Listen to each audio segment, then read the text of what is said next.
as we were getting ready for Cricbuzz Comm Box, we were just trying to sort of sort out where we think we stand at this stage. A little bit surprised that Kolkata aren't 70, 75, 80. They are at the moment on 44 for 2 in 10 overs. And that has to come as a surprise. Rashid's only bowled one of them, so it's not that they've been strangled by spin like Kolkata did to Hyderabad. To try and make some sense of it on Cricbuzz Comm Box, I'm joined by Shaun Pollock. Shaun, are you a little surprised by this approach?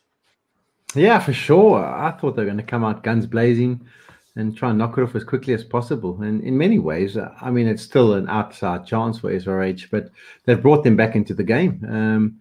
They've given them the ability with still 3 Rashid Khan overs to go. You do think he comes on.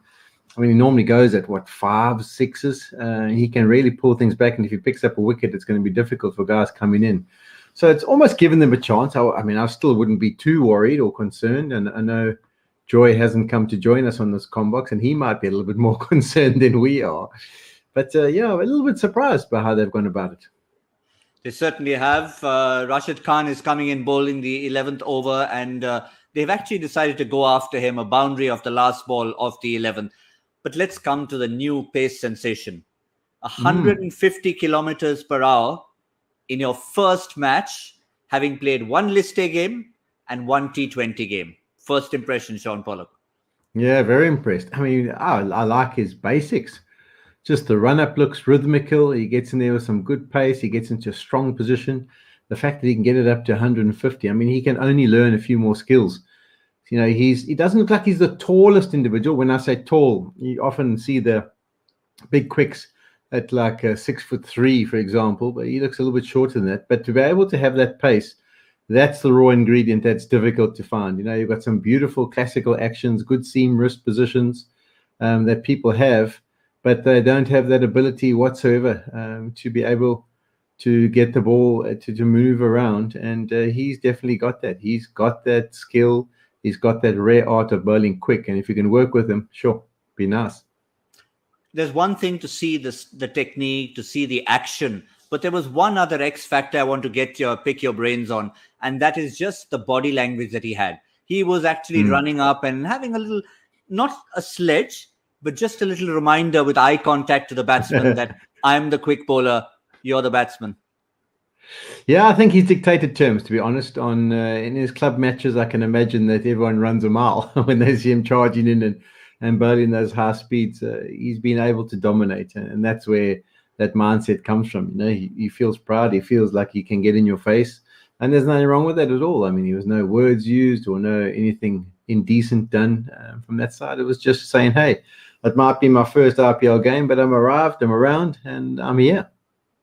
Yeah, we had a young Pakistani speedster, Naseem Shah, who's essentially a test bowler. He came to the CPL. He was bowling at around 150, 155. And he also had a similar kind of follow through. He would walk up almost within about 6 inches of the batsman's face. He didn't say a word. He just said that that's how he felt that he could express himself. Yeah, that's often the way to do it. You know, it's with your ability, your pace, rather than having to say some words. And nothing wrong with trying to put the batsman on the back foot. They seem to have everything going their way in these T20 competitions. So to have something going the bowler's way and to have him showing a little bit of aggression and a willingness to be in the fight is good. Well, I can tell you one thing. Shubman Gill was the one who's been batting from the beginning. He's decided to take charge. Obviously, something was said to them while we were busy on Cricbuzz Comm Box. The messages come out, and you can see they've started to up the ante because they don't want to leave anything to chance. Yeah, there's no surprise with that. I think it should have come a little bit earlier. Maybe if they hadn't lost a few wickets, they would have tried to go that route. But they are a team that likes to be on the front foot. They don't like to be just trying to get over the line and playing slightly defensive. Both Morgan and McCullum are kind of individuals who like to see their team backing themselves. So no surprise if they have sent out a message. It is, listen, come on, let's get this done and show some intent.